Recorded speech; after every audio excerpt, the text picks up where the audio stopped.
بەناوی خۆی بەخشندەی میهرەبان سڵاو لە بینەرانی کەناڵی ئاسمانی پەیام خۆشحاڵم لەم بەرنمەیەدا بە ئێوەی بەڕێز و خۆشەویست گەشتمەوە. وما ئەرسەلناکە ئیلا ڕەحمەتن للعالەمین. بینەرانی بەڕێز و خۆشەویست، ئێمە هەوڵ دەدەین ئەمڕۆ گفتوگۆ لەسەر باسێکی گرنگ و تەوەرێکی گرنگ بکەین کە دیفاعکردنە لە یادا کۆکیکردنە لە مقدسەکان، مقدسە پیرۆزەکانی ئیسلام، بە تایبەتی کەسایەتی پێغەمبەر صلی الله عليه وسلم کە ماوەی چەند هەفتەیەکە دراوەتە بەرهێر شوێنەی کاریکاتۆری و هەروەها بێڕێزی بەرامبەر دەکرێت. دەپرسین ئایا مقدس چییە؟ ئەرکی بڕوادار چییە لە بەرامبەر پارێزگاریکردن لە مقدسەکانی ئیسلام؟ ئایا بۆ خۆی پەلاماردانی پیرۆزیەکان یاخود مقدسەکان لە هەڵسوکەوت و یا ڕەفتاری کارەکتەر یا موسڵمان و بڕوادارێکەوە دەکرێتە پێوەەر بۆ ئەوەی ئەم مقدسانە بخرێتە ژێر پرسیارەوە؟ پێویستە موسڵمانان چی بکەن لە کاردانەوەدا بەرامبەر بە و بێڕێزیانە بەرامبەر بە پەیامبەرەکەیان دەکرێت؟ پێویستە بە چ زمانێک وەڵام بدرێتەوە؟ ئایا بۆ خۆی کایەی سیاسی یاخود ململانێ سیاسیەکان پێویستە تێکەڵ بە ململانێ پیرۆزەکان بکرێت؟ ئاین بۆ خۆی یاخود جەنگی ئاینەکان چ خزمەتێک بە کۆمەڵگای مرۆڤایەتی دەکات؟ دوجار ئاقاری ئەم سوکایەتی کردانە بە مقدسەکان یاخود قسەکردن لەسەر کەسایەتی پێغەمبەر صلی الله عليه وسلم بەرەو کوێچێ یاخود چه ئەنجامێکی لێ دەکەوێتەوە؟ ئەمانە کۆمەڵێ تەوەری سەرەکی بەرنامەی ئەمڕۆمانە بە میوانداری بەڕێز دکتۆر محەممەد بامۆکی زانای ئاینی. خۆشحاڵین ماوەسا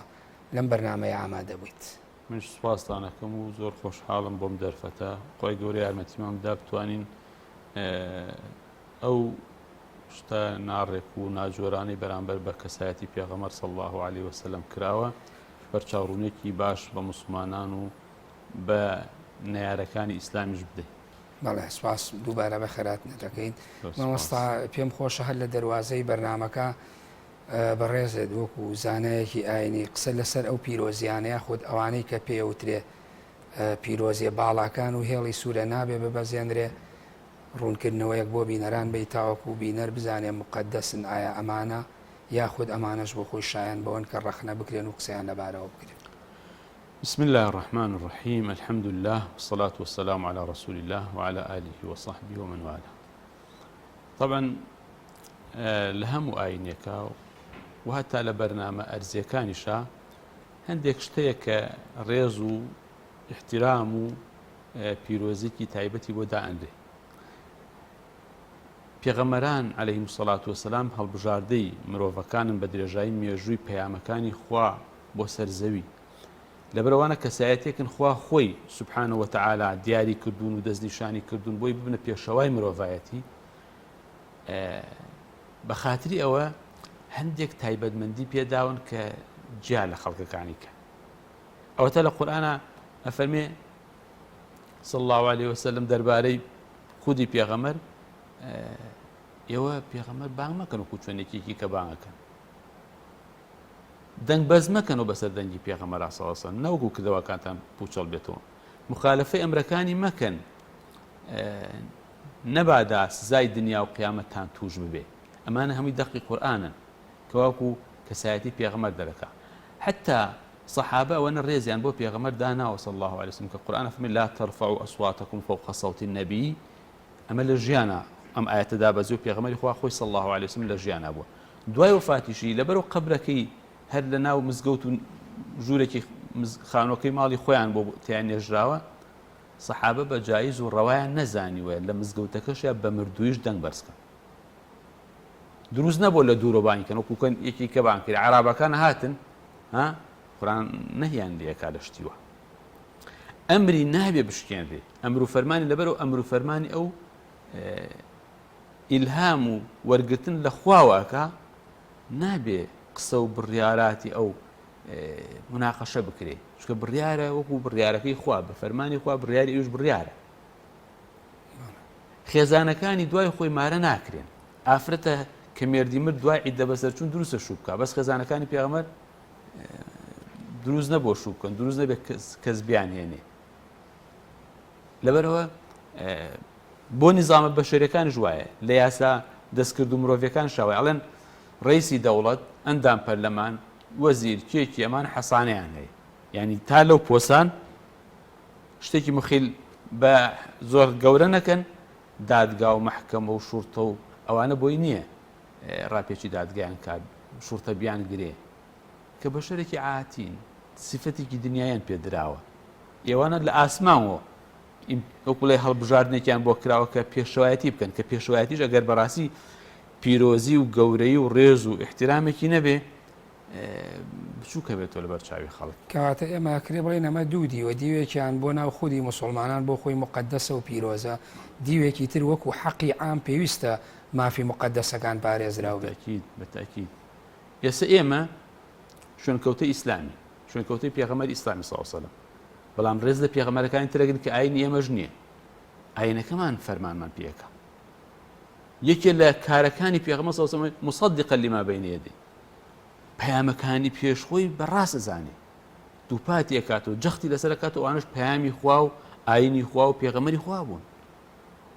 و باسێکە لە حەدیثێکی صحیحە باسی میعراجەکە کە چوو بۆ میعراج و لە بەیت المەقدس بە خزمەت پێغەمبەران گەشت لێ باسەکە یا لە ئاسمانەکانە کە بە پێغەمبەرەکان گەشت و یەک باسی پێغەمبەرەکانەکە عەلەیهیمۇ الصەلاة وەسەلام ڕێز بۆ هەمویان داهەنێ هەمویان بە گەورە ئەزانێ حتا ڕۆژێک پیاوێکی مسلمان لەگەڵ پیاوێکی جوولەکە لەسەر قەزەیەک بێتە دەمەقاڵەیان و مسلمانەکە شەقازەیەک لەوەدا لەسەر وتوتی سوێن بە موسا کە خوا فەزلی داوە بەسەر عالەمینە ئەمیش دەڵێ چۆن واڵی پێغەمبەر لە ژیان نایە دوای کێن بۆ لای پێغەمبەر شکاتەکەی بۆ لای دێنێ کابرا جوولەکە پێغەمبەر خوا فەرمێ فەزلی من مەدەن بەسەر کەسە بەسەر هیچ کام لە پێغەمبەرانە ها یعنی پێغەمبەر ئەوەنە تەواضوعیش نوێنێ ڕێز و احترام بۆ پێغەمبەرانی پێشخۆی داهەن کە لە حەدیثی خۆی هاتووە پێغەمبەر ئەفضەلی بەشەرە گەورەترین پێغەمبەرە لە شەفاعەتی عوزمای قیامەت کە خەڵک هەموو لە قیامەتا گیری خواردووە خەڵک و مرۆڤەکان ئەچنە لای هەموو پێغەمبەران عەلەیهیمۇ الصەلاة وەسەلام هەمویان جوابیانەکەن ئەخیر جار ئەیان نێرن پێغەمبەریەت تایەتە سەر پێغەمبەری خۆمان صلی الله علیه وسلم ئەم شەفاعەت بۆ هەموو خەڵکەکە کە محاسبە دەست پێ بکا و خەڵک لەو ناڕەحەتی ڕزگاری کەواتە ئەمە بۆ خۆی لەناو هەر خودی ئیسلامیشە ئێمە بۆ ئەوە کراوە کە پیشتە پیرۆزەکان بە تایبەتی سە کەسایەتی پێغەمبەر صلی الله علیه وسلم پێویست ناکە بکرێن بە کەرەستەی ململانێ لە نێوان ئینسانەکان خۆیانە نەخێر یعنی وەکو عەرزم کردی چۆن ئێمە پێغەمبەران و ئاینەکانی پێش ئیسلام هەموو ڕێز و احترامیان هەیە لامن حتا ئێستا ئاینی مەسیحیەت ئاینی جوولەکە کە دەستکاری کراوە و شێوێنراوە لەو شێوەی کە خوا ناردوێتی بەڵام بە ئەعتیباری ئەسڵەکەی کە لە ئاسمان هاتووە لا ئێمە هەر ڕێزی هەیە ئێستا سەربڕاوی گاور و جوولەکە ئەخورێ هی کەسێکەوە کافر بێ ناخورێ بەس سەربڕای وان ناخورێ باعتباری ئەهلی ئاسمان ئەهلی سەما و ئەهلی کتابی ئاسمانی کە کتێبەکەشیان ئێستا خوا هەر خۆی لە قورئان فەرمێ دەستکاریان کردووە زیاد و کەمیان لێ کردووە گۆڕیویانە بەڵام مادەم ئەسڵێکی خوای و ئاسمانی هەیە هەر جێگەی احترام بە بڕای تۆ مامۆستا بەشێک لەم گرفتانەوە نییە کە بەرامبەرەکان تێناگەن لەوەی یعنی ڕەفتاری موسڵمانە یا کارکتەریا بڕوادارێک کە ڕەفتارێکە نوێنێ لەسەر ئاینەکە ئەیکەن بە ماڵ و دێن پەلاماری پیرۆزیەکان یعنی جۆرێکە لە ناتێگەیشتن بەرامبەر بە ڕەفتاری مرۆڤەکان لە بەرامبەر مقدسەکانە من قەناعەت وایە مامۆستا دوو سەبەبی هەیە یەکیانەوەی جەناب تەڵی یەکێکیان کە ئەمە سەبەبی ڕئیسیە ئەوان حقد و ڕق و دوژمنایەتێکی تاریخی و مێژووی و قوڵیان لە ئیسلامەیە کەواتە قەراری موسبەقیانەیە ینی بەس چییە مبەڕێری بۆ دۆزنەوە بیانووی بۆ دۆزنەوە ذەرایعی بۆ دروستەکەن ئەگەر نا ئەزانن ئێستا من ئەگەر مەجال بوو باسێکم بۆ ئەو علەمانەی لە غەرب کە منصیفن چۆن باسی پێغەمبەر و باسی ئیسلامەکان صلی الله علیه وسلم بەڵام ئەمانە ئیشیان بەوەیە ئەمانە ئەڵێن کاتی خۆی ئیتیحادی سۆڤێتی هەبوو کە دەوڵەتێکی زلهێزی عالەمی بوو ئەمان حلفی سیاسی و عسکەری و اقتصادیان لە بەرامبەریا دروست کرد بوو ئێستا ئەمان ئەڵێن ئاینی ئیسلام ئاینێک ئەگەر بێت و مەجالی بێ دەرفەتی بێ خەبەری بێتەوە خەڵکەکە شوێنی کەوێ ئەتوانێت ئەم دەسەڵات و قیادەی بەشەریەتەکە بەدەستی غەرب و ئەمریکاوەیە لیان وەرگێتەوە یا هیچ نەبێ بێتە مەنافسێکی بەخۆت دە بەرامبەریانە نایانەوێت ئەمە دروست بێ بەڵام تە ئەی پێچون بەم شتانەوە ئەی بەن ئەم یعنی بە بڕای تۆ ئێستا ئێمە گەبگەڕێنەوە بۆ مێژوو سەیری بکەین تەنانە بۆ سەردەمی دوای ئاخیری ئومەویەکان و سەرەتای عەباسی و دواتر دەسەڵاتی عوسمانیەکانیش ئەبینین ئەو ناکۆشیە عەسکەریەکە لە نێوان خۆرەڵات و خۆراوەوە هەبووەوە فەتحی ئیسلامی گەیشتۆتە نزیکی فەڕەنسا و لە سەردەمی عوسمانیەکانە چووە بۆ قەلبی ئەوروپاش بە بڕوای تۆ ئەمە جۆرێک نییە لە یعنی تۆڵەکردنەوەیان ڕقێکی ڕابردوو کە ڕەجی قوڵی لەناو مێژووە هەیە و دێن بەم تێڕوانینەوە مامەڵە لەگەڵ مقەدەسەکانی ئیسلاما. بەڵێ ئەوەی کێکە لە سبە ڕئیسیەکە چونکە دایمە کەسێک کە بەرامبەرێک بە مەترسی بزانێ هەمیشە بە هەموو نوعێک لە دژی ئەوەسی لە ڕووی فکریوە لە ڕووی سیاسیوە لە ڕووی ئیعلامیوە لە دژی ئەوەسی. ئەمانش ئیسلام و ئاینەکەی و شوێن کەوتوەکانی عالمێکی غەربی ئەڵەیەکێک لەو ئەوکوڵە حاقید و ڕق ئەستورانە لەسەر ئیسلامەڵێ ئەم ئیسلامە دینێکی گەورەی و حەیوێت و زیندوێتی تایە وەک بە شەرێک وایە خەوت بێ مرۆڤێک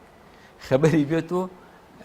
ئەکا دەسەڵاتی هەیە. ئێمە ئەبێ هەوڵدەین ئەم خەوە تا بێت درێژیکەینەوە ئەم خەوتوی و بێ ئاگای و غەفڵەتی مسلمانان هەتا بتوانین درێژەی پێبین بووی ئەوان هۆش نەکەنەوە یەک بگرن قیادەیە بۆ خۆیان دروستکەن دەوڵەت و کیانێکیان هەبێ دیفاع لە ئاین و مقەدەسات و پیرۆزیەکانیان بکەن. ئەگەر ئیسلام دەسەڵاتی سیاسی و عسکەری و ئابووری ببوایە کابرای فەڵەنسی نەیەتوانی وا بکە. کاتی خۆی یەک ئافرەتیان کردو جێشی ئیسلامی بەڕێکخراوە بۆ دیفاعکردن لە ئازادکردنی ئەو ئافرەتە نەک قسەی ناشرین بە پێغەمبەر بۆ تێ صلی الله علیه وسلم نەک سوتایەتی بە مقەدەساتی ئیسلام بکرێ. شتێک کراوە لە زمانی دەوڵەتی عوسمانیا جێشی ڕێخسۆ بۆ سەر ئەوروپا تێگەی. بەڵام بەهەرحاڵ ئێستاش مادەم باسێکی ڕاگەیاندن و ئیعلام و حربێکی ئیعلامیە ئەبێ مسلمانانش بە شێوەی خۆیان ئەویان کردو بە شێوەی خۆیان وەڵامیان دێمە سەر ئەو باسە مامەسا بەڵام ئێ بەر لەوە ئەوە بپرسم ئایا ئەکرێ ئێمە کە بۆنمە کەسێکی وەکو ئیمانوێل ماکرۆن سوکایەتیەکە بە کەسایەتی پێغەمبەر و ڕێگە ئەدا بە وێنە کاریکاتۆریەکان لە بینا و باڵەخانە بەرزەکانە بۆ ڕای گشتی و بەرچاوی ئەعلام و ڕای گشتی و هەڵبواسرێ. ئایا بۆ خۆی ئەمە ئەبێ بە ماڵ لەسەر خۆراوای مەسیح یا خۆرئاوایە کە لە بەرامبەر خۆرەڵاتی ئیسلامیایە یاخود ئەمە بە تەنها لەسەر خۆی خۆی ئێمە دووشت جیاکەینەوە. ئەو دەسەڵاتە سیاسی کە حکومەکە لە هەر وڵاتێکە ئەو خۆی بەرپرسیارە لەو تەسەڕوفانە ئەیکا لەو مودەی حکوماکە ئەیکا شعب و میلەتەکەش جیاکەینەوە زۆر جاریوە لەوان مەرجنێ شعبەکە بەوە ڕازی بێ. بەڵام ئەوەی کە ڕازیە بە وەزعە خۆ بۆچی ئەوان شتێکی کەکرێمەیان مزاهرەکەن لەسەر موچە مزاهرەکەن لەسەر مافی ئاژەڵ مزاهرەکەن لەسەر ژینگە مزاهرەکەن لەسەر زەریبە مزاهرەکەن. ئێ باش ئەگەر ئەمەش پێغەمەرێکی خوایە و یەک لەسەر پێنجی دانیشتوانی سەرزەوی شوێن کەوتوی ئەو ئاینەی ئەون و نابێ یعنی ئەوان هەڵوێستێکیان هەبێ و میلەتی فەڕەنسا نابێ هەڵوێستێکیان هەبێ ئەی بۆ لەسەر جوولەکە بە جواب دێن ئەی بۆ لەسەر جوولەکە ینی کەسێ شتێ بنووسێ لەسەریان ئەیدەنە دادگا محکەمەیەکەن هەزار مشکلی بۆ دروستەکەن. کەواتە ئەکرێ بڵێن ئەمە تا ڕادەیەک نوێنەرایەتی ڕایەکی گشتی شەکا لە ئەوروپا وەڵڵای ئەگەر قسە نەکەن ینی وەکو بێدەنجەکە بۆ نیشانەی ڕەزامەندی سکوت و علامەت ڕێبا ینی و سکوتەکە ئەگەنا ئەوروپا وەکو لای وڵاتانی شەرق ئەوسەتیش نییە زۆر داپلۆسێنەر و دیکتاتۆر بێ خەڵکە توانێت مزاهرە بکات خەڵکە توانێت دەنگ هەڵبڕێ خەڵکە توانێت ڕای خۆی بڵێ. ئەوە یەک دوو لەوێشە کە فەڕەنسا وا دانرێ دایکی دیموکراسیەتە و دیموکراسیەت و ئازادی و ڕادەربڕین لەوێەوە سەری هەڵداوە لە ئەوروپا. ئێ باشە بۆچی مزگەوت ئاخا بۆچی هەموو حەقێک لە مسلمانان زەوتەکە لە کاتێکا مسلمانان ژماریان زۆرە لەوێ ڕێژەکەیان ڕێژەیەکی بەرچاوە. یعنی ئەمە هەموو ئازادی و دیموکراسیەکەی ئەوانە یان وەکو زۆرێ لە مفەکیرە مسلمانەکان ئەڵێن ئەو دیموکراسی و ئازادی و ڕادەربڕین و شتەوان ئەڵێن ئەوەنە باوەڕیان پێێتی لەگەڵ مەسلحەتیانێک بگرێتەوە هەر کاتێ لەگەڵ مەسلحەتیانێکی نەگرتو باوەڕیان پێی نییە. من ئەو قسە لە قسەی سیان چوار لە سەرکردەکانی ئەوروپا بینیمە ڕێز دەوڵەتەکان کە لە خۆیان کاتکۆ ڕێز دەوڵەت بن ئێمە دیموکراسیمان ئەوەندە ئەوێ زەرر لە مەسالیحمان نەدا کە زەرر یا لە مەسالیحمان ئێمە و کاتە موقفێکی کەمانە بێ. بەڵێ خۆ هەر لە دەستوری ساڵی 1950 فەڕەنساش باز لە ئازادی ئەدیانەکانەکە و لەنەو ئەدیانەکانە خودی ئازادی بۆ ئیسلام فراهەمەکە بەڵام ئەڵێ نخبەیەکی یاخود تونڕەوەکان لەوێ ئەمە قبول ناکەن لە ڕێی ئەوەی کە ئەزانن ئیسلام ڕۆژ بە ڕۆژ لە گەشایان. ئێستا بە پێ و ئاماری کە لە ساڵی 2019 کراوە لە فەڕەنسا نزیکەی 67 میلیۆن کەس دانیشتوانی بێ بۆ سەر و 5 میلیۆنی بڕوادارە یعنی ئیماندارە مسلمانە. ئەڵێن ترس بۆ خۆی لە ئیسلام ئەوەی کە لە ئەخیری ساڵانی 1970 یا ساڵی 91 لە سەدەی ڕابردووە زاراوەیەکیاندایە نامە مەسابەناوی ئیسلامۆفۆبیا ترس لە ئیسلام بە بڕوای تۆ بۆ خۆی ئەمە هەر خودی ترس لە ئیسلامەکە نییە. با من سەرەتای قسەکان ئەو ماماژە پێدا ئەمانە لە ئیسلامی ڕاستەقینە کە عینێکە دنیا و قیامەت و دەسەڵات و حکوومەت و ئابووری و کۆمەڵایەتی و گشتی پێکەوە گرەیە ئەوان لەو ئیسلامە ترسن ئەوان ئیسلامێکیانەوێت لە چواردیواری مزگەوت و لە قوشبنی ماڵ و ئیسلامەتێکی شەخسی و نوێژ و عیبادەتی بین و خۆت و واقع نەبێ بەیچۆ ئیسلاموانە بووە دەوڵەتی عوسمانی چووەتە ناوەڕاستی ئەوروپا بەچی چووە لە مزگەوتا بوون نا ئوستولی عوسمانی لە 1700ەکانە گەورەترین ئوستولی عالەم بوو عوسمانیەکان ئەمریکایان کەشف کردووە عوسمانیەکان سەرانیان لە ئەمریکا و بەشێکی دەوڵەتی ئەوروپی سندووە کە شتێکانە لە بەحری ئەبیەزیم تەوەستا بگەڕێ ئیماناوی ئیسلام دەسەڵاتە لە زمانی سەحابە سەقەلیە ئازاد کراوە ئەو جەزیرەی سەقەلیە کەیسە قسەی لەسەرە و کریت و سەقەلیە ئەوانە کە لە بەحری سپیناوە ڕاستایە لەبەرەوە ئافرەتێکی ئەمە جوابی ئەو قسەی ئافرەتێکی ئەڵمانی نووسەرێکی بەناوبانی مەشهوری ئەڵمانیە کتێبێکی نووسوو ئەلئیسلام ئەلعەدوو المفەضەل ئیسلام باشترین دوژمنە بیکەنە دوژمن بۆ ئەوروپا جوانب تاريخية وسياسية واجتماعية نفسية للعنصرية ضد الإسلام. هذا أمانة بس هاتون أما عنصري ورقص برسين برانبر بالإسلام رقوا حقدك دفينة. أنا كإسلام واي أوان واي عندك كلوته إسلام كلوته جوعنا والإسلام كلوته درندا إسلام كلوته خوان ريجيو بياو كشتنو أوانا لكاتك خلق بإنصافة كي أوروبا خوان أولين والله أنا خلق لساي إسلام حواته لساي مسيحية جانا نحواته لساي جولا كان حواته بلام لساي حكام المسلمان كان آزادي و آزادي رادر بردون و دينداري و معنوي كنيسة و پرزگاه كان مسوقرو ما بەڵام لەناو وڵاتە ئەوروپیەکانە فەڕەنسا بە شێوەیەکی یعنی گونجاو دیارە ساگە سەیری حروبی سەلیبیەشکەی یەکەم جار دێن لە مەجمەعی کلیرمۆنتا لە فەڕەنسا کۆبوونەوە ئەکرێ بیر لەوەکە کە حەملەیەکی سەلیبی بۆ شەرق دەست پێکرێ و بەیت المەقدس داری کرێ و بە ناوی حەجی پیرۆز و ئەوانەوە بێن هەردوو حەملەی شعبی و نظامی لێەوە دەست پێەکە یعنی ئەوەی کە زۆر پێویستە ئەهلی ئیسلام لێ تێبگا بەشێکی زۆری سنتەرەکەی لە فەڕەنساوە دەستی پێ کردووە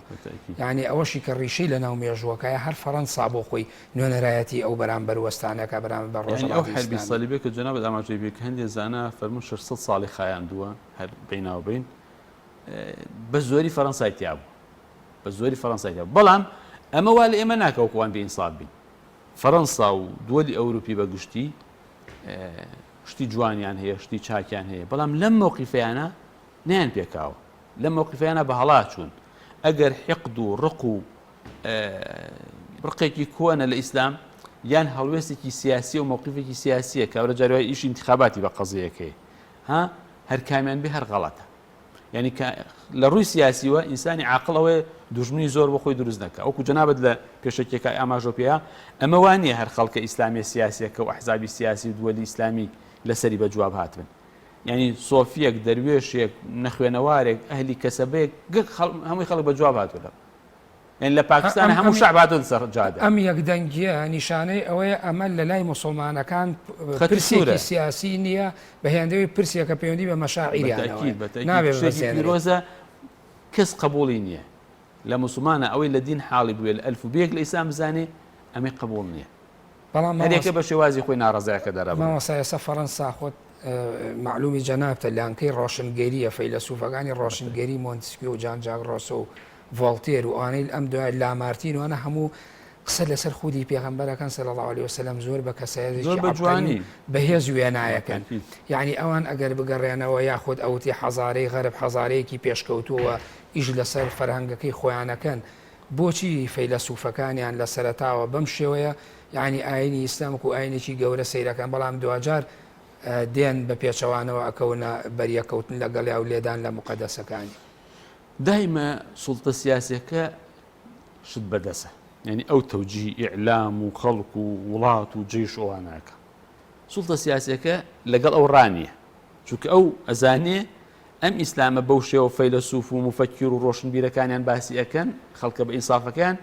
أو باسي كان جاء مبرر وجودي خوينا يالي لزرري خوي كاركا أيوش كيانكي سياسية قواريكي سياسية أصلا بور رازين يا خوي دولته أبي لم أفريقيا وآسيا وجنوب الشرق آسيا مستعمريها به تا إيساج مستعمرة هي للصين هي بريطانيا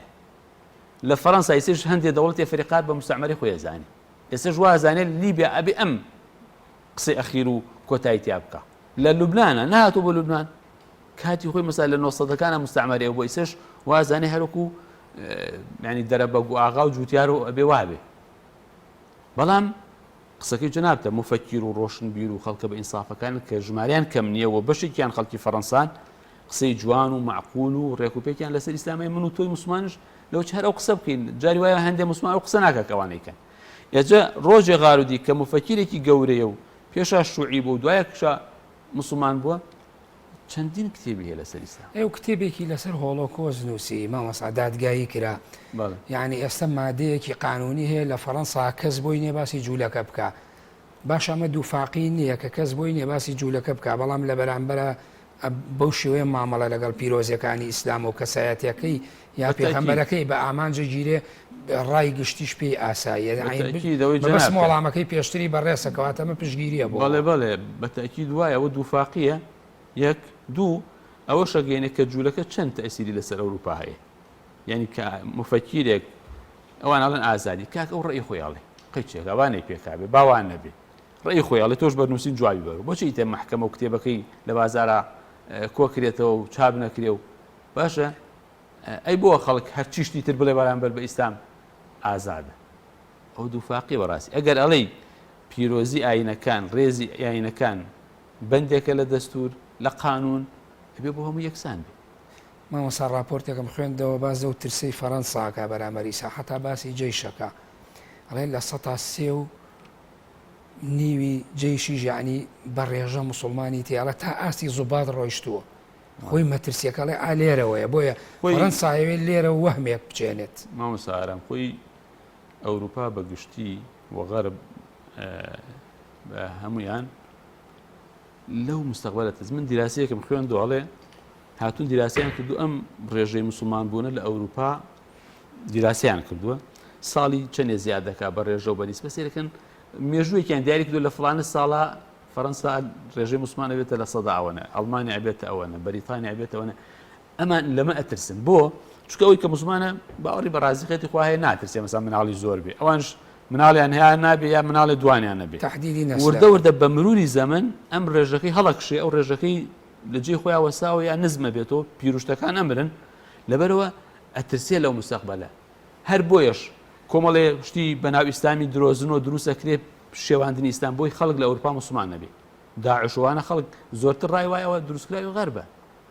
هیچ خەڵکی مسلمان هیچ ینی ئەو داعشە چەندە دەسەڵاتیان بوو 4 عالمی دیاریان نەبوو لە عالەمی ئیسلامی تەییدیان بکە اینجا ئەو خەڵکە بۆچی لە ئەوروپاوە زۆر بە ئاسانی هاتن بۆ ئەم وڵاتانە کە داعشی لێ چۆن لەم هەموو مەتارە بەم هەمووە بربەسە یاسای و قانونیان بڕی بۆ ئاسانیان کاریان بۆ کرا ئەی بۆ نەفرێکی دی قاچاق تا لە وڵاتی ئەچێتە وڵاتێکی دنیا قیرس پێ بێ لەبەرەوە ئەوان شتەکان لەسەر دیراسەکەن من قەنەعەتم وایە شتی عەشوایی نییە شتی بێبەرنامە نییە بەڵام شڵا مسلمانان ئیسلام خۆی لەوە گەورەتەوە مسلمانانش ئێمە لە چوارچەوەی تەمەنا بەڵام با ئێمە دیوەکەی تریشی باسکەین ئەی پێویستە بۆ خۆی مسلمان چۆن ئیدارەی حیاتی دینداری خۆی بکاوە چۆنەڵی ژیانی خۆی وا ڕێکخاوە بتوانێت تەحەدی ئەم جۆرە لە سوکایەتی و بێڕێزیکردنە بێتەوە خۆ مسلمان دەستەوەسان دانانیشێ یعنی پێویستە چۆن بتوانێت بە زمانێکی سەردەمیانە لە چوارچێوەی ئەوەی کە بتوانێت مقدسە و پیرۆزیەکانی خۆی بۆ ڕای گشتی بسەلمێنەوە دیفاعیان لێ بکە چۆن مامەڵی لەگەڵا بکات خۆی ئەوە چەند شتێکی پێویستە یەکەم ئەگەر ئاینەکە خۆی چوانە بەو شێوە جوان و ڕێک و پێکە عرض کرێ و پیشان خەڵک بدرێ و باس کرێ بۆ خەڵک ڕوون کرێتەوە ئەوە لە هەندێک شتی توهمەتی وەڵامێکی عەمەلیە دوو بەڕاستی ئەبێ ئەو پیلان و شتانش کە ئەوان دروستێکن بە ناوی ئیسلام خەڵک ئاگادار کرێت ئەوان هاتوون قورئان چاپەکەن دەستکاریەکەن قورئان کتێبی سوننە چاپەکەن دەستکاریەکەن ها بە ناوی ئیسلام شتە نووسن دەستکاریەکەن مەلا و خوێنەوار دروستەکەن و لە ژێرۆ پیاوی خۆیانە یعنی لە راپۆرتێکی ئەمریکی ئاڵێ بێ ئەبێ عالمی دین دروستکەین مەلای مێزەر بەسەر عولەما خوتەبا چی مامۆسای زانکۆ بە ناوی ئیسلام قسە بکە ئێمە تەوجیه بینی حتا ڕێگەیشی بین قسەش بە ئێمە بڵێ بۆ اعتیبار دروستکار لە ناو خەڵکە اعتیباری بۆ دروست بێ تێگەی تا ئەوڕادە بەڵام ئەگەر هات و هەڵگرانی ئیسلام پێشەوایانی ئیسلام ئەوانی کەوا خەم لە ئیسلامە خۆن توانیان ئیسلام وەکو خۆی عەرزکە کەما هو ئەو کاتە وەڵامی زۆر شتاتەوە بۆ نمونە ئێستا کابرایەک هەڵەسێ لەسەر قسێ ئەڕوا بە چەقۆی نەفەرێ سەرە بڕێ مە لە ئیسلامان نییە ئیسلام دەسەڵات و حکومەت و کیانیش بێ کابرا دێنێ محکەمەیەکێکە بزانێ بۆ وای وتووە ها هەر مەبدەئی ئیسلام يعني خۆی ئینسانێک لەبەرەوە ینی ئیسلام ئەسڵەن ئیسلام ڕێگە نادا بە شەخص ئەحکامی ئیسلامی جێبەجێکە ئەگەر کابرا مستحقی شتێکیش بێ ڕێگە بە ئەشخاص نادا وصولی خۆی ئەبێ دەوڵەت و مؤسساتی ڕسمی دەوڵەت بەو کار هەڵسێ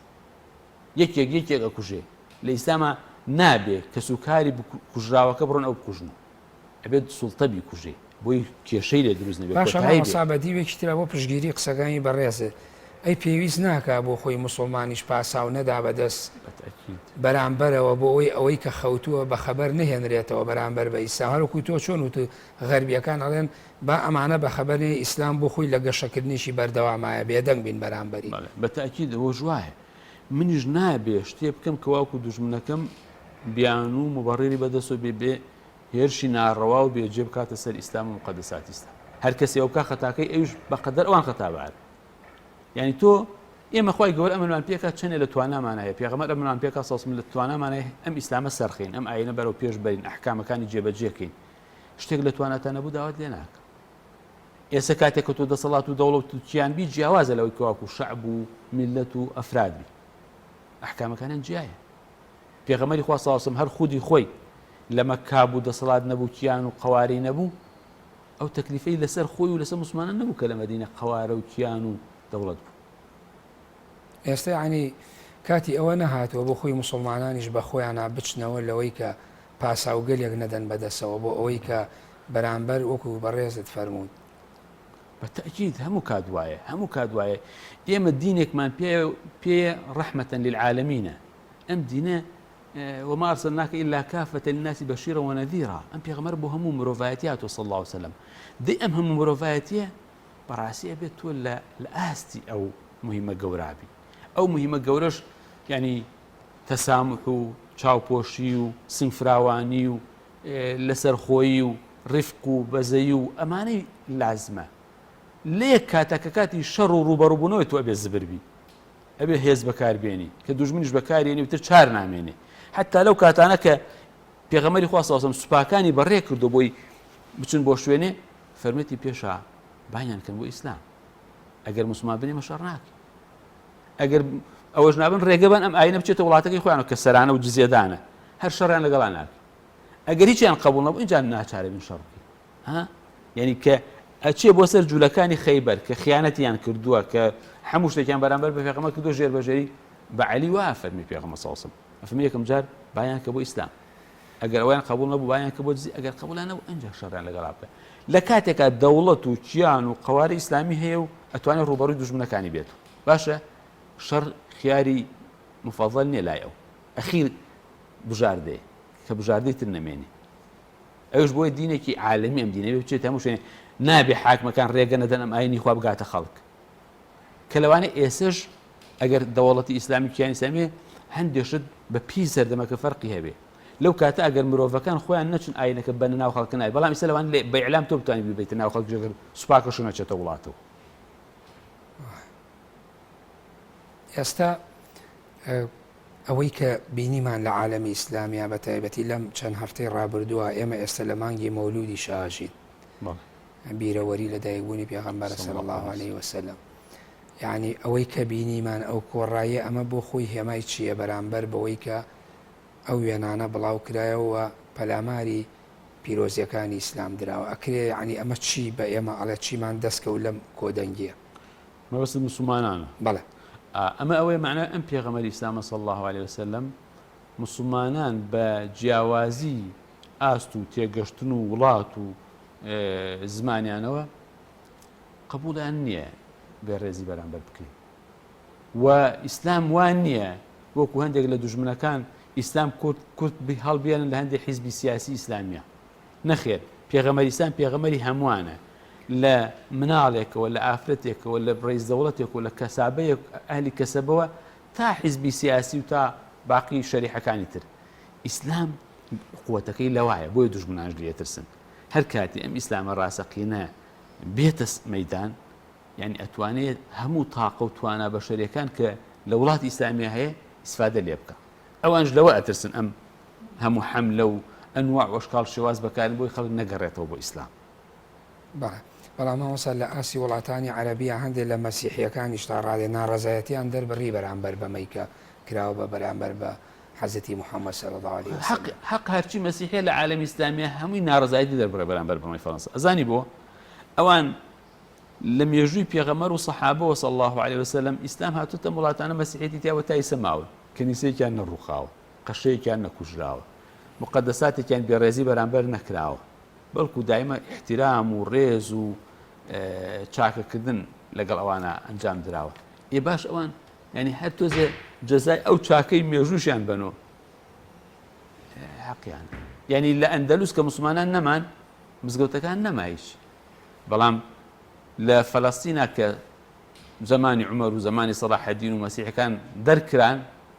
و ئەوان پێشتر قەتڵ عامی موسڵمانەکانیان کرد کە هاتنەوە سەلاح الدین کەسی نەکوشت کە سەلاح الدین لە کابرایەک پێی وتم تۆ ئیمڕۆ سەرکەوتووی بۆ تۆڵە ناکەیت و لەمان ئەزانێمانە چیان کرد بە موسڵمانان وتم من دینەکەم ڕێم نادا خوێن ڕێژی بکەمەوە ئەڵێ کابرا لێوان موسڵمان بوو ئەو هانی سەلاح الدینە دا بۆی خەڵک کوژێ سەلاحەتی من خاوەنی ئەخلاق و دینێکم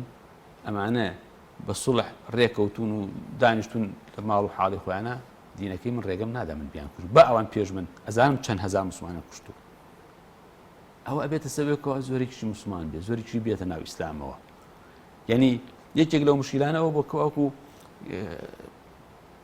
دینی مەسیحی و شوێن کەوتوانی مەسیحی تووشی هاتون لە سیراع لەگەڵ ئیسلامە ئیسلام چ بێتە هەر وڵاتێک و زۆربەی خەڵکە بە ئیختیاری خۆی بە بێ زۆر لێکردن موسڵمان بوو معاملەی جوان هەڵسوکەوتی جوان تەسەڕوفی جوانی موسڵمانانی بینیوە سەرنجی ڕاکێشاوە موسڵمان بوو بەڵام نابینی غەربیە کاتبێتە وڵاتی ئیسلام و خەڵک بێتە شوێن ئاینەکەی ئەو یا شوێن مەزەبەکەی ئەو کەوت بێ مەگەر بە پارە و بە تەماح و بە ترساندن و بەمە بەڵێ بە بڕۆی تۆ مامۆستا ئیسلام وەک ئاین قازانجێکە لەوەی کە ئێستا بەرامبەر بە پیرۆزیەکانی ئەکرێت لە زۆر قۆناغی مێژوویە مامۆستا ئارام ئەم هەندێک دەوڵەتی غەربی هەر جارەی ترێکێکیان ئەو جاردانی مارگوێسە فەڕەنسا ئەم شتانەکەن دژی ئیسلام یا مقدسەکاتانی ئیسلام زۆر جار مەردودەکەی عەکسیە بێ یعنی خەڵک زیاتر موسڵمانە بێ یعنی ئەوان هەندێک شتەکەن بۆی کەوا ئەوەی دانیمارک یعنی هەندێک دیراسە کرابوو کە ڕێژەی موسڵمان بوون زیادی کردو هەندێک کەس هەر نەیەزانی ئیسلام چی ئەمان ئەوەنە باسی پێغەمبەریان کرد بەو شتە ناشرینانە خەڵک چوو گەڕا بە دوای ڕشت مەسادیر و سەرچاوی پێیا کردای ئەم ئیسلامە ئەم پێغەمبەرە ساوسەم چییە موسڵمان بوو لەبەرەوە مەرج نییە ئەوەی ئەوان نەخشەی بۆ کێشنوا دەرچێت زۆر جاری وا ئەبێ کە شەڵام جارە شەروا بێ پێچەوانە ئەبێت و ینی زۆر خەڵک خەبەرە بێت و خەبەری بێت و بێت بزانێت ئیسلام چیە بزانێت پێغەمبەری ئیسلام ساوسەم کێیە ئەو جا شوێنێک ینی ڕئیسی حیزبی مؤتەمەری هیندی غاندی ئەڵێ من ژیانی محەممەدم خوێندۆت هەر کەسێکو من بخوێن ئەزانێ ئەم پیاوە چ سەرکردێکی گەورەیە چ پیاوێکی لێبڕاو بووە چ پیاوێکی دڵسۆز بووە بە میلەتەکەی پیاوی وا لە مێژووە نەبووە کابرایەکی ینی لەسەر ئاینێکی دنیاییە بەس کە یە ژیانی پێغەمبەر دیراسەکە ساوسم ئاوا لێی ئەڕوانی بە بڕای تۆ مامۆستا ئەمە جگە لەوەی کە ئەنجامەکەی بە قازانجی ئاینی ئیسلام شکێتەوە بە پێچەوانەوەش ئەمە جۆرێک لە ناتەبایی یا خۆ چۆنەڵی ئاشتی کۆمەڵایەتی نێوان ئاینەکان تێک نادا لە زۆر لە وڵات و شوێنەکاندا دەراویشتەی خراپ بە دوای خۆیان ینی ئەوان زۆر باسیەوەکەن بە تعایشی سلمی لەبینی حەضارات و ئەدیان و مەذاهیبە بێ بەڵام بە فعلی و بە عەمەلی پێچەوانەکەی ئەەکەن یعنی ئەوەشیان هەر بۆ ئەوەیە تۆ تەسلیمیان بی تۆ یعنی وەکو عەبدێکی مطیعی مذیل بی لە بەردەمیانە ئەوەیانەوێت لە تۆ نەک تۆ ینی هاوشانی ئەوان تۆش ئاینێکی تۆ شوێن کەوتەی ئاینێکی تۆش ئاینێکی گەورەی جیهانیت هەیە تێگەیشتێکی تر ئەگەر یعنی ئەوان بیانەوێت مسلمان بخەنە مەوقیفەوە بۆی کۆمەڵە پاساوی ئەوەی کە پێوتێت تونڕەوی و تنوتیژی بدا بەدەستەوە لە بەرامبەر بۆی بیانەوێت چۆنیان بێ سەرکوتیان کەن وەڕاوە دوویانیان وەکو ئەوەی کە ئێستا بینیمان لە چەند ڕۆژی ڕابردووە لە پاریس و لە شارەکانی فەڕەنسا بەشێکی زۆری لە مزگەوتەکانیان داخست یعنی بۆ خۆی ئەم پاساوەش ئەدا بەدەستەوە پێویستە موسڵمانانی چۆن بتوانێت مامەڵەیە بکە کە بۆ ئەوانی بسەلمێنێ بە ڕەفتارەکەی ئەوان ئەو ڕێکارانە بەرامبەریان نەگرنە بەرەوە پاساو نەدەنە دەستەوە ئەوەی کە علاقی بە ئێمەوەیە حەق هەر سەرتاوتمان وا بکەین یعنی ئێمە ئەوان شتی نالایەق بکەن یانەیکەن ئێمە دینەکەمان چۆنە بێ وا بکەین نابێ ئێمە شتی کە لە دینەکەمانە ڕێگە پێدراونێ بیکی بیبەسین بە دینە و ناوی دین و مۆشکی دینی لێبن هەندێک تەسەڕوفی تونند و تیژی و نابەجێ و نابەڕێ بە تایبەتی کە کابرا ئێستا لە ئەوروپا ئەوکو جێگەی کراوەت و ڕێگەی کراوەت و وڵاتێکی ئیسلامی نیە و تۆ لەوێ نەفەرێکی هاوڵاتێکی وکو ئەوێت ئەبێ وکو ئەوێت تەسەڕوف بکەیت ئەو ینی فەرقیشی هەیە لەگەڵ وڵاتی خۆتا بەڵام وەڵڵاهی ئەو کەسانە کە حاقیدن لەسەر ئیسلام هەر بیان و دروستەکەن بەڵام ئێمە نابێ بیان و بین بەدەست ئێمە نابێ تەسەڕوفێ بکەین کردەوەیە بکەین قسەیە بڵێن کە خەڵک بیانی بۆ دروست بێ هێرش کاتە سەر ئیسلام عەزێتی موسڵمانان بدا ژیانی موسڵمانان بخاتە خەتەرەوە نابێەوە هەرچەند یعنی سیلم نییە کە مامۆستا ئارام سیلم ئاشتی لە کاتی سوڵحا کە ئیسلام ئاشتی قبوڵەکە یەکێک لە حاڵەتەکان چییە؟ یەکێک لە حاڵەتەکان کە سوڵح بکەی لەگەڵ دوژمێکی ناموسڵمانە ئەوەیە کە تۆ زانین تۆ زەعیفی تۆ دەسەڵاتی نیە ڕوبەڕوویان بیتۆ ئەگەر ئەوان دەسەڵات توانن بێن و خراپەی زۆر لە وڵاتەکەشا بڵاوکەنەوە تۆ ئالەوێ هەندێک تەنازول بکەی هەتا پارەش بدەی دروستە بۆی گیان و حاڵ و وەزئی موسڵمانەکان پارێزی ڕاستە خۆ هەرچەند موسڵمان بڕوا ناکەم یعنی نازان بۆ ئەو هێزە تونڕەوەکان بەڵام هەروە مەبدەئێکی قورئانیە قورئانە فەرمێ کە جنێ و بەخواکانیان مێن بە ئەوانیش دەرفەتیان دەست نەکەوێ سوکایەتی بەخواکانی ئێوە بکەن خواکەی ئێوە بکەن وانە بەڵێ هیچ شتێ وەکو سەرتا من باسم کردم ئەسڵەن دوو شتە ئەو خەڵکەکە هەیە یا ئاینێکی ئیسلامی ئاسمانیە یان شتێکی دنیاییە شتی دنیایە کابراهی خۆیەتی و قبوڵەتی تۆ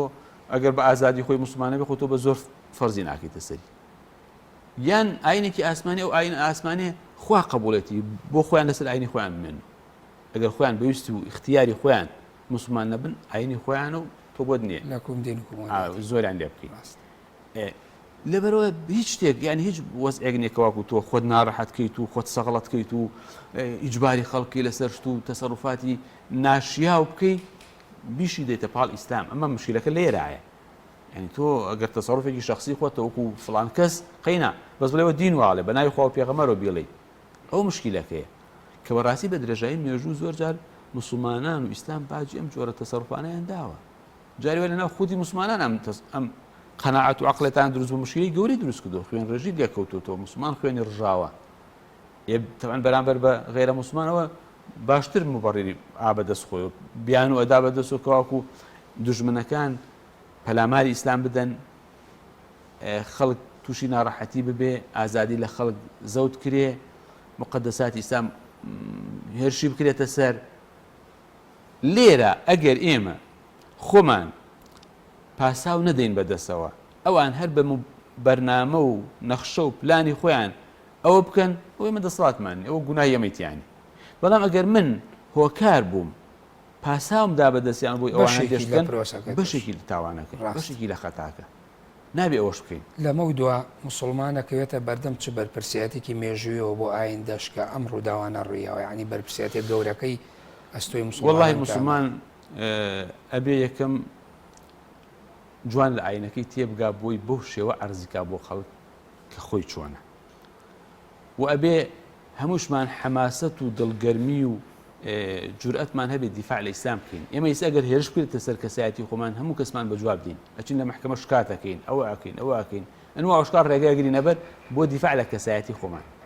دی کەسایەتی پێغەمبەر لە هەمومان گەورەترە پێغەمبەری خوا صلی الله علیه و سلم فەرمووی لا يؤمن أحدكم حتى أكون أحب إليه من والدي وولدي والناس أجمعين عمر كل خطابتي أي بيغمري خوات تقول لهم كس خوش بيستري لهم خمنك تدي إيمانك وطوعني دعي توزي وصافتي إساوش ملعب الذي خما الآن إستطاعوا أبي وابين لشر أحدا كمسلمانان أشكين بيغمري خو أو بنابات بر شوينكي شاخك لأحدا كمال أنصاري بدوري عبن دفاعي لكن لقد كان كسي كمي مهاجرة أنصاري كان زور يعني الشهيد أبي يعني لو تشي بين شج تاب زياتي يعني الشهيد به بوي بيغمري خو دسي كافراني بينغا يعني ام بياوانه دين بە گیانی خۆیان بەختەکەن بۆی کەواکو ئەم پێغەمبەرە تووشی عەزیەت نەیە، ئەم پێغەمبەرە شەهید نەبێ، ئەم پێغەمبەرە نەمرێ و پەیامەکەی بکوژێتەوە. ئێستا ئێمە بە قسە دیفاعی لێ بکەین چییە؟ ئێمە ئەگەر کەلوپەلێکی فەرەنسا نەکردین چییە بێ؟ یا هەر وڵاتێکی هێرش کاتە سەر پێغەمبەری ئیسلام و ئیسلام صلی الله علیه وسلم. ئەبێ ئێمە بە هەموو شێوەیەک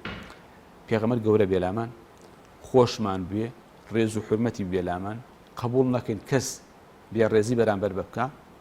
و لە هەمووشی گرنگتر پەیام و شەریعەت و ئاینەکەی جێبەجێکەین، شوێنی کەوین، سونەتەکەی زینوکەین و لە ژیانە.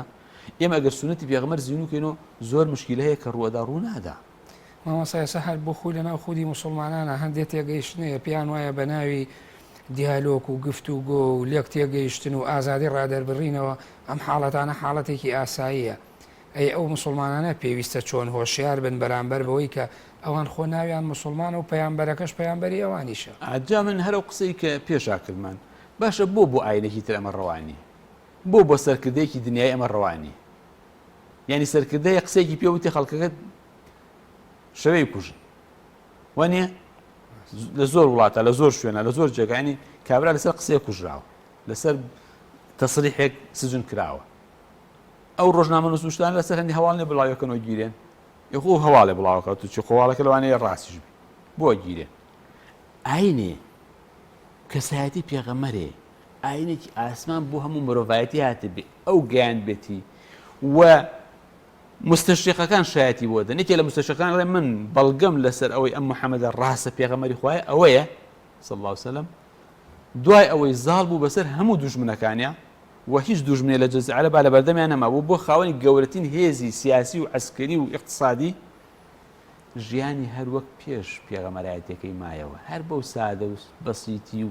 ساکارێ مایەوە، حتا کە مرد درعەکەی ئەنی جلی شەڕەکەی لای کابرای جوولەکە کە هەندێک جۆی بە قەرزێ نابوو، بە قەرز بەڕەهەندا نابوو. ئەم پێغەمبەر ئەوەنە گەورە بێ صلی الله علیه وسلم، تۆ بڵێ وەڵا ئاساییە کابرای بێڕێزی بەرامبەر بکە، وەڵا کابرا ڕێز عەشرەتی بێڕێزی بکەم بەرامبەری قبوڵ ناکەم. ڕێز عەشرەتی بۆ لە منتیقەیەمە بالموناسبە شەو ئاوا خەڵک وەکو شەو قسەیەکا و دانیشێ گاڵتەیان پێ کردو، ئاوا سوعبەت و قسەی لە ئاوا ئەمان لەبەرەوە زۆر دەسەڵاتدار بووە، ناردوویەتی داویانە بەسەریان لە دووسێ شەو دوایەوە 20 نەفەریان لێ بکوشتن لەو خێڵ لەو تیرە و عەشرەتە کە گاڵتەیان پێ کردو، لەسەرمە گاڵتەیەکیان پێ کردو. ئەوە تا عەشایری قبوڵ ناکە کەچی تۆی بۆ پێغەمبەرەکەت ئەم پێغەمبەرە کاکەم پێغەمبەرە نایەوێ بیکەیتە خوا وەکو مەسیحەکان ئیسیان کردوتە خوا، نایەوێ ئەوەنە مقەدەسێکی کەواکو بڵێ لە بەشەرێت بیبێتە دەرەوە، ئەڵێ ئەنە من بەشەرێکم عەبدوڵڵاهی وەڕەسوولوه، بەڵام بێ ڕێز و احترامی بگری، ئەبێ هەندێک شتی ناشایستە هەیە بەرامبەری نەکرێ. هەنا خۆ پێغەمبەرە لە ناو خەڵکا بۆ نانی خوارد و هاتووە چووە، حتا خەڵک بینیوەتی نەیزانێ کامەیان پێغەمبەر کابرایەکی غەریب هاتووەتە مەکە وتی کامتان محەممەدن، جلو بەرگ و شتێکی نەبووە جیا لە خەڵک، هەر وەکو خەڵکەکە وا بووە، ماڵ و حاڵ و قەسر و کۆشێکی نەبووە یەکسەر خەڵک بە قەسرەکەی بزانێ، دووسێ هۆدەی فەقیرانە یەک هۆدە بە خێزانەکەی لە پاڵ زووتاوە دروستی کردووە. ڕاستە. ئێستا مامۆستا بە تایبەتی من دوا پرسیارم، یعنی لە کوردستانە ئەو پاساوە هێنرێتەوە کەڕەن فەڕەنسا دۆسی کورد بوو، خۆ ڕاستە دۆسیشی بووە لەلایەکشەوە پەیمانی سایکس-پیکۆ کاتێکە ئەبەچە کوردستان لە تەکرێت فەڕەنسا دەسیتەیە، شۆڕشی شێخ سەعیدی پیران خامۆشەکرێ فەڕەنسیەکان ڕۆڵی تیابین، بەڵام لە هەمان کاتا باسی معاناتەکانی کوردەکەن بە تایبەتی لە نیوەی دووەمی سەدەی ڕابردووە کە بەسەر کورداتەوە فەڕەنسا بە جۆرێ لە دۆست وێناکەن حەق نییە موسڵمانان بەو شێوە وەڵامیان بنەوە. وەڵامی بەڕێز وەکو زانایەکی ئاینی بۆ ئەوانە چییە؟ وەڵام من هەر لە قسەکەی تۆ شتێکی تر وەرەگرم، ئەوژەوەی فەڕەنسا لە ئەسڵی کێشەکە کە کورد ئێسش پێی وایە ناڵێنێ کە دەوڵەتی نییە فەڕەنسا سەبەب بووە، چۆ فەڕەنسا و بەریتانیا خاوەنی ئەو دەوڵەتانە بوون حربی عالەمیان کرد، ڕئیسی ئەو دەوڵەتانە بەست باشە ئەوان کوردیان کردوتە چوار پارچەوە، ئێمە تا ئێسش خاوەنی هیچ نین. ئیتر دوایەکە دێ تۆزێ ئاردمان بێنێ تۆزێ شتێکمانەوە بەیانێکمان لەسەر دەرەکەوە چییە؟ وچی ینی چی کردو بۆ ئێمەوە؟